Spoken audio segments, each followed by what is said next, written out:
Hello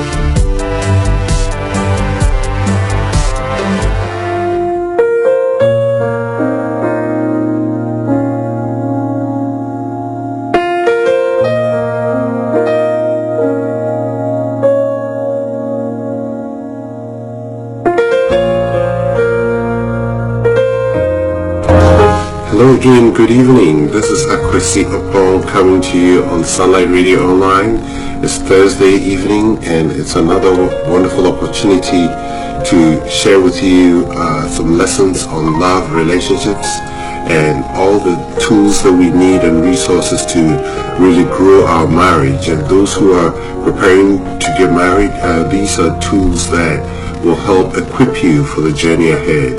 And we are so glad that you've made this a priority on your Thursday evening to be part of our show today.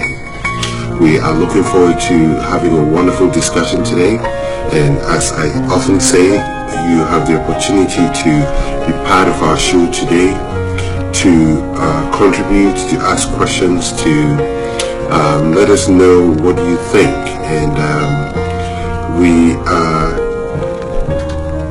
our phone line is open, which is 240-772-1420. It's text only line, so you can send a text message. You are welcome to send us an email as well, and the email address is enjoylifewithyourspouse.com. enjoylifewithyourspouse.com. We are very grateful to God for His protection, His love, and for the joy we share in our marriages. It's always something to be grateful for, and something that we always have to cherish. This is not to say there isn't hard times. There are hard times, there are difficult moments, but when we lay it all out, there's still a lot going for us, which we have to always be grateful for. So thank you all again for joining us, and we are looking forward to having a wonderful discussion. And as I pointed out earlier, I'm going to start my topic today by telling you a story. So this is how the story goes. So here we are in the end of, we are all probably in the middle of, well, I guess some of you still feel it's probably winter, but those of us in the northeast, we plunged into a cold season a cold week this week after a very nice beginning of April. But what I want to share with you today is something that I've been doing. And what I've been doing is decided to do some gardening. So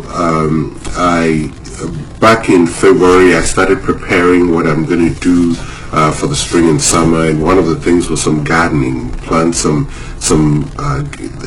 a garden, and I have some tomatoes, I have some parsley, some spices, which I bought the seeds and got ready. So some other things I also did was not just vegetable gardening, but also to plant some beautiful flowers as well, some perennials, which I went to the store and got. So among some of the plants I got for the garden was Maggie Delay, Frances Williams, Golden Tiara, and Amethyst. So these are very beautiful flowers. They're perennials, meaning they come back every year, and they're really going to let the front of our house look very good, and I'm really looking forward to this. So why am I telling you about my vegetable garden and also all the things that we are planting? There's a story behind it, and I'm getting to it. We're getting there slowly. So the reason I'm telling you this is that when I went to the store and I got the perennials and brought them home and I opened it, I realized something, that these plants had been partially developed, meaning that it had been growing for some time and it had been packaged. So in the package there was a little bit of soil, and and the plants had some roots and maybe a little bit of leaf. You could find where the leaf was maybe beginning to come out, and the roots had been tied with a rubber band, and in the package was some soil, some topsoil, for some loam that's very ideal for growing plants such as these, some perennials. So I looked at it and it hit me, and that's when I got the idea to talk about what I'm going to talk about today. So I took it, followed the instructions. My wonderful wife came out to help me to, till the land and, get the plants ready. We mixed the different colors. As you can see that the Magic Delay is very red. It comes out in very bright red colors. The Amethyst is very purple. And so we did our best to mix them up as possible so we can get very good colors as they came out. So when we followed the instructions, we put this in the soil. We added some water, and the days after, we could tell the plant started growing. It started, the leaves started shooting out, and the same thing happened with my. With the tomatoes. I had to plant them indoors because we still had frost outside. It was still cold. So I planted them indoors in the basement where I could have some heat. And then during the day when it gets a little warm, I take it outside. And the first time I planted the tomatoes, it took some time. I couldn't see anything. I thought it wasn't going to work. So I planted a second one.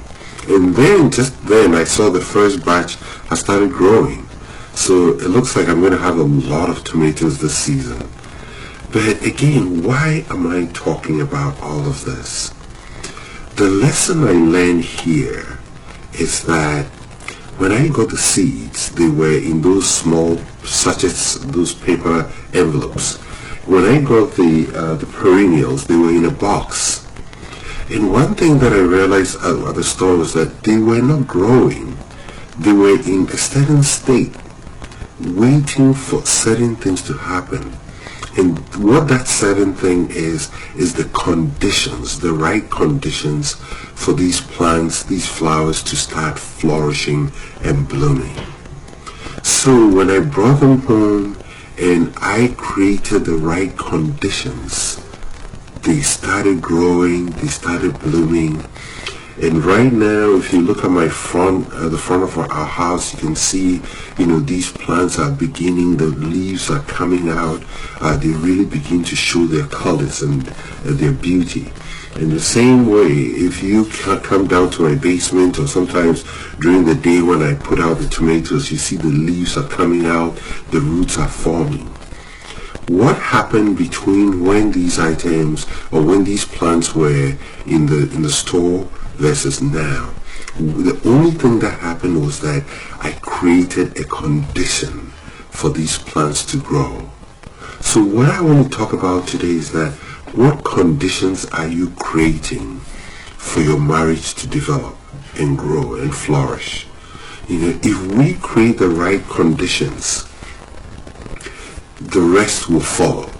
Just like, these plants I brought home, I didn't have to do anything. I didn't have to inject the seeds with any kind of chemicals. I didn't have to put a nail through the seed. I didn't have to speak anything over the seeds or the plants. All I had to do was create an environment, create some conditions.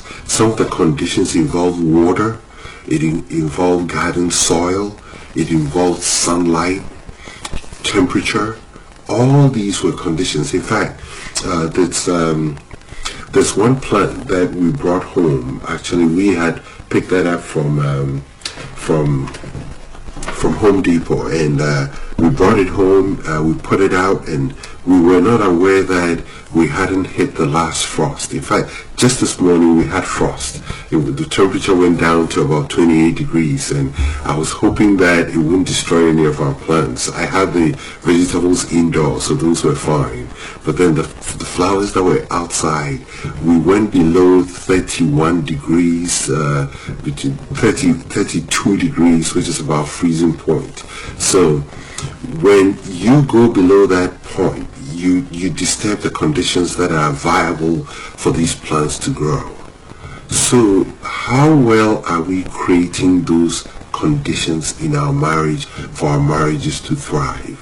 As long as we do our part by creating those conditions, those viable temperatures, the soil, the water, making sure you're putting enough water, not too much water, just amount of water that you need to create the ideal conditions, our marriages will thrive, So today we're going to talk about the things we need to do to create these environments for our marriages to thrive.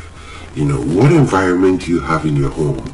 What effort have you put into creating the right conditions for the seeds of your marriage to thrive? Have you neglected them?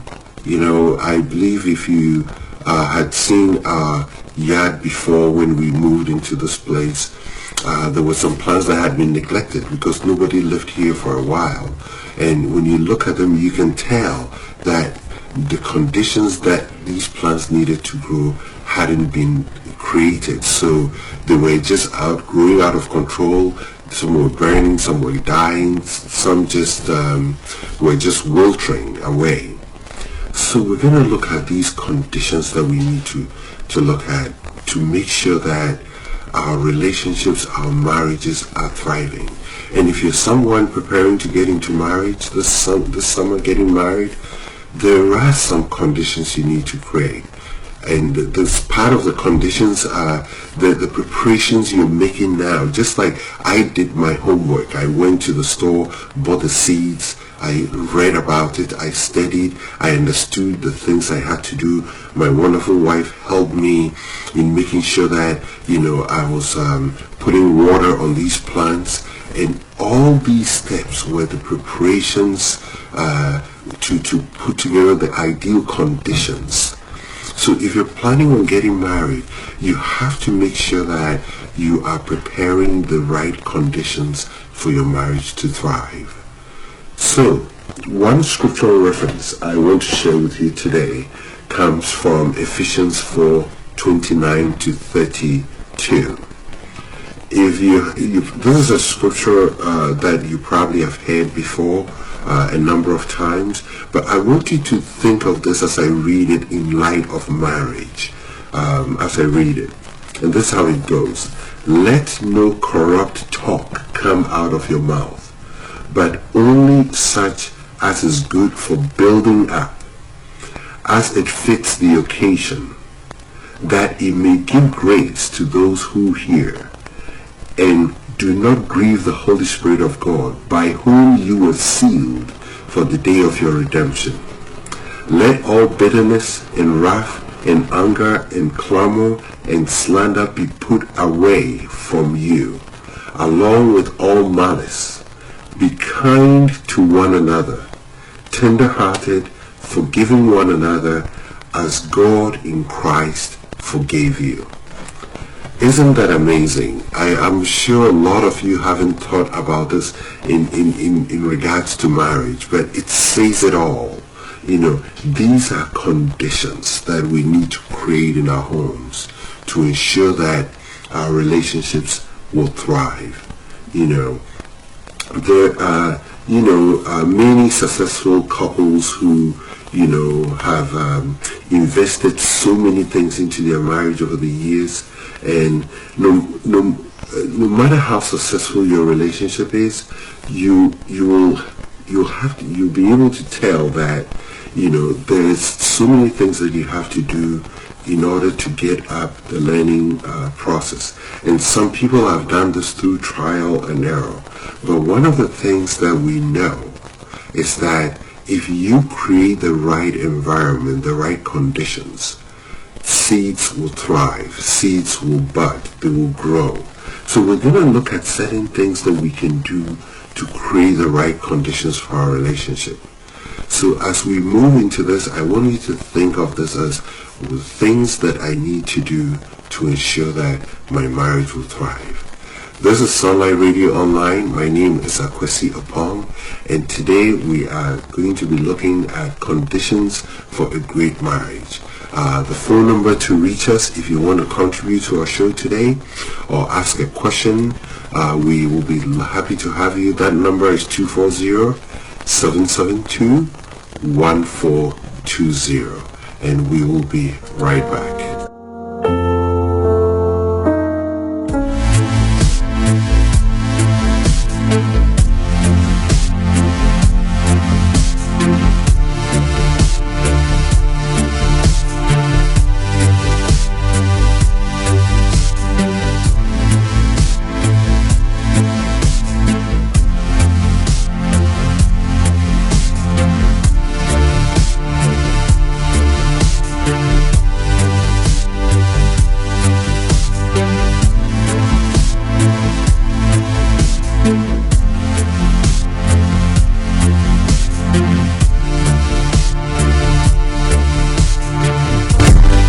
Thank you so much for joining us tonight on Sunlight Radio Online.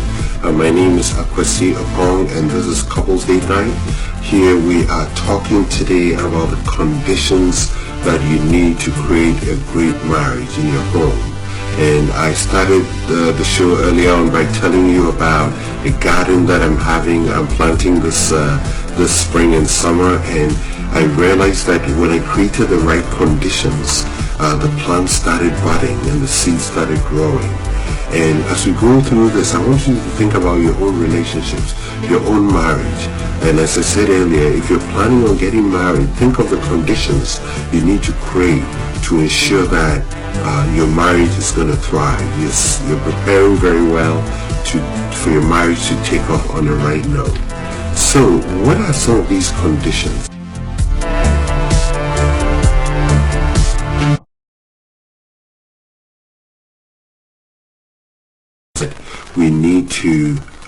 We need to create things that we need to put in place to ensure that our marriages are really going to thrive.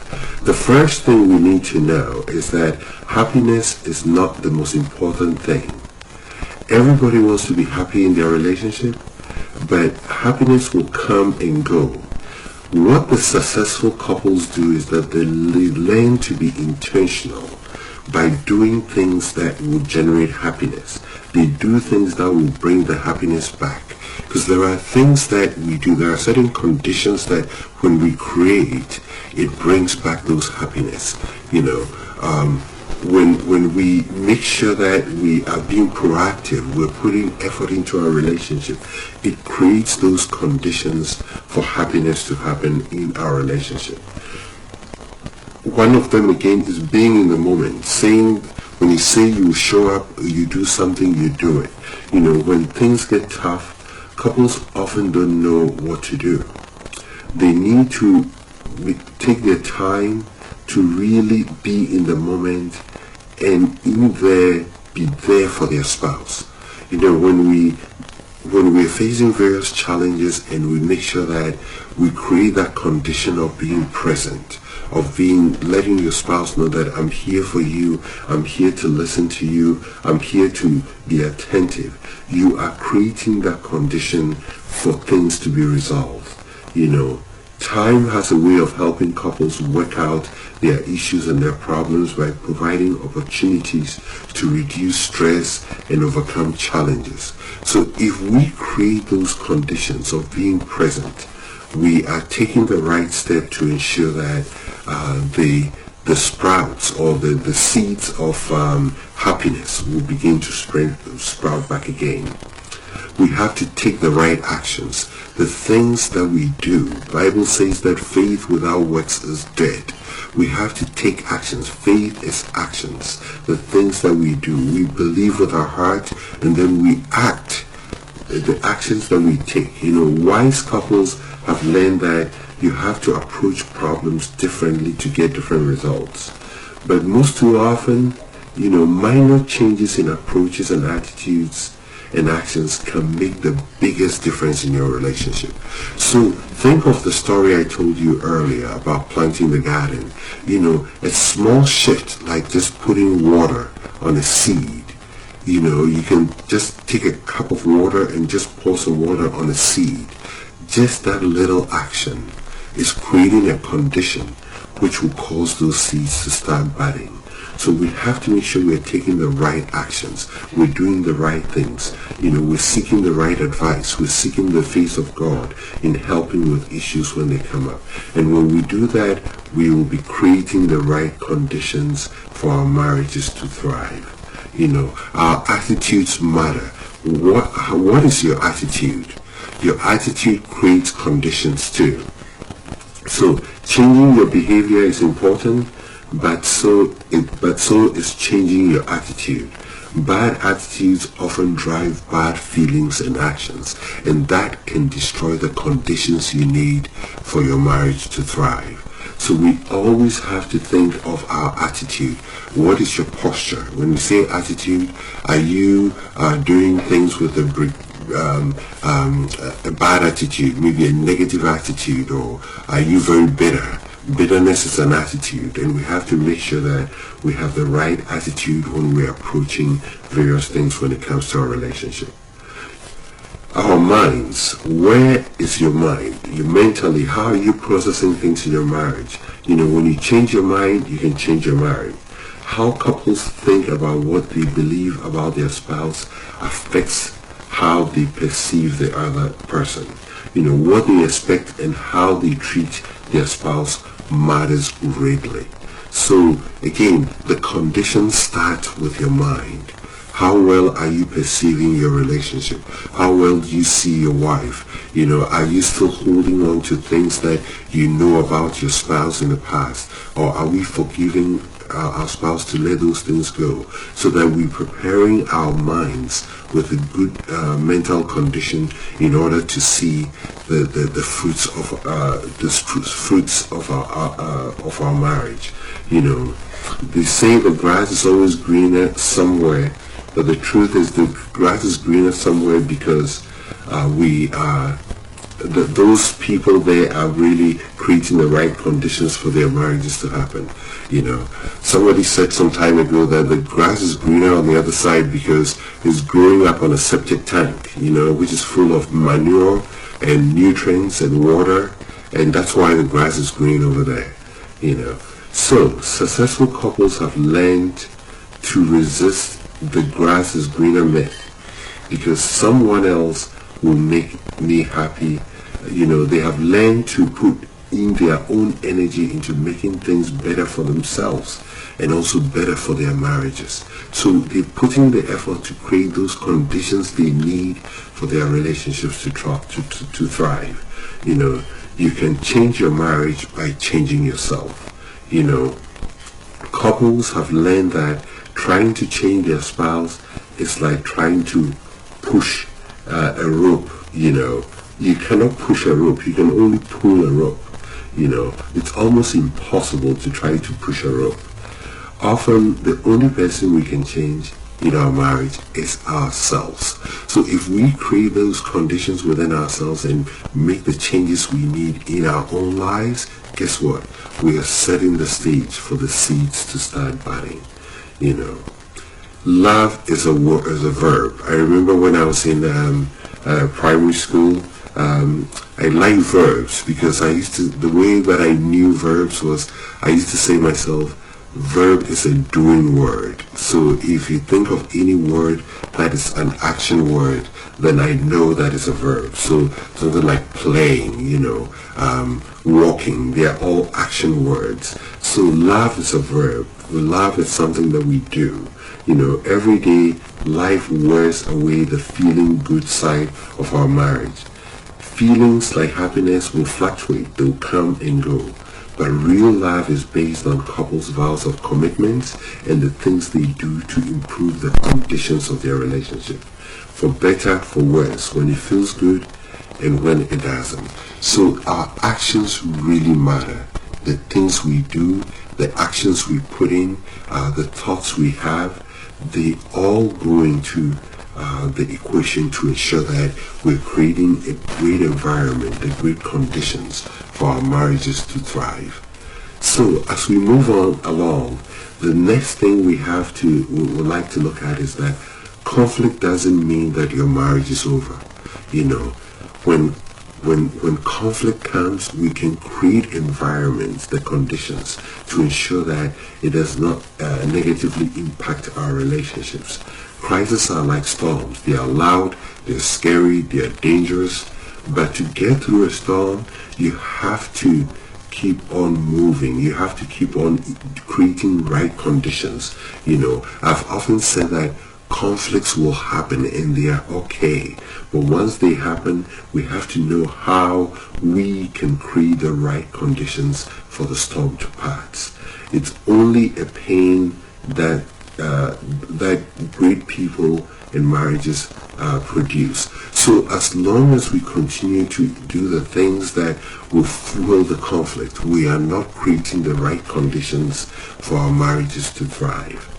You know, another thing we can also do when it comes to the conditions, we're talking about the conditions here that we can create for our marriages to thrive, is that we have to listen non-defensively. You know, we live in an era where everyone is calling us to tell us something and not to listen. So listening has become a skill, it's become an art, and we have to learn the art of listening. You know, and I've often said that listening is not just listening to the words that are being said, but listening is listening beyond the words and getting to the heart of the person, getting to the heart, what the message between the lines are. That is what listening is. You listen to understand the emotions and the feelings that come up from your partner, and you validate them. You know, that's when you're creating the conditions, when you validate them. You know, having empathy is very important. Even if you are struggling and feeling empathy, you can still practice validation in a way. You can still create the right conditions. Usually people do not share it as it is rooted in fear of being not misunderstood, or they are afraid to be vulnerable in their relationships. But we have to learn to really create great conditions by listening to our spouses and listening beyond the words that are being spoken to get to the bottom of it, the emotions. You create a good condition when you validate the feelings of your spouse. You know, men need validation. I think I've said this quite often on the show, that men need validation, women need love. And when we learn to validate and love and also show respect, we are creating the conditions for the wonderful seeds of love to thrive in our marriages. So let's continue to put in these things that we need to really create the right conditions. One other thing we also do in creating a good condition is our body language. You know, research shows that over 55% of communication is non-verbal. So my question for you, husbands and wives, is what is your body language? How are you carrying yourself at home or around your spouse? Are you showing that you really are not connected, you're not present, you don't care? What kind of body language are you transmitting or communicating to your spouse? That also creates the right conditions for love to thrive. So let's make sure that our body language is really speaking the right words about how we really feel.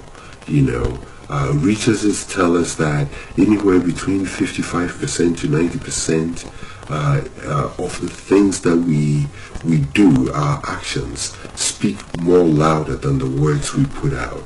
You know, so that means that our attitude, our body language is very important in creating the right conditions for our marriages to thrive.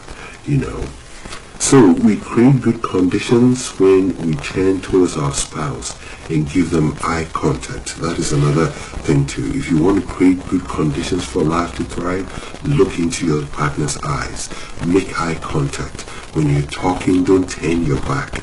Look them straight in the eyes. I know sometimes we're all busy, we can do this all the time, but make it a point that every so often you lock eyes together to really talk. It really shows what is in your soul and really communicates better when we do that. So we have to make sure that we have eye contact and we are making facial expressions that show them that we have their attention. We sit in close proximity. I like it when my wife comes and sits by me and talks to me about her day. In other words, we have to make sure we join them where they are. Wherever your spouse is, make sure you're there with them, and the feeling of really being connected is being felt by the two of you. So, another thing too is that when we turn towards our spouse, I think we've talked about that.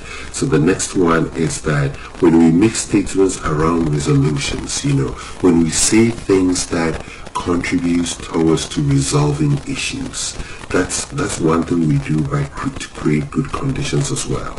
So when we talk about our hopes, our future, our goals, the things we want to see, how we want to resolve problems, how things will look like. Sometimes it's good to dream. Talk about your ideal home or your ideal vacation, or how you really want things to look like.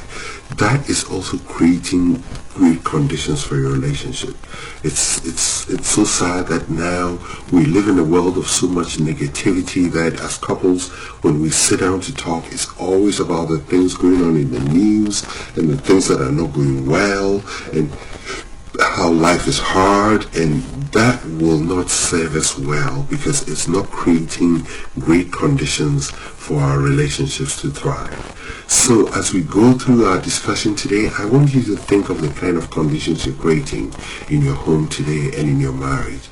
Are those conditions adding to your marriage? Are they causing the seeds of your marriage to sprout and to really flourish and to thrive?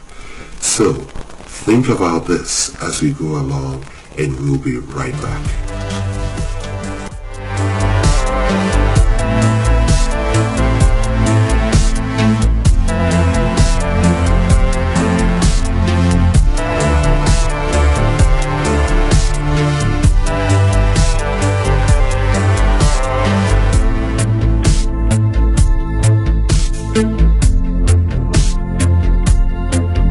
Thank you.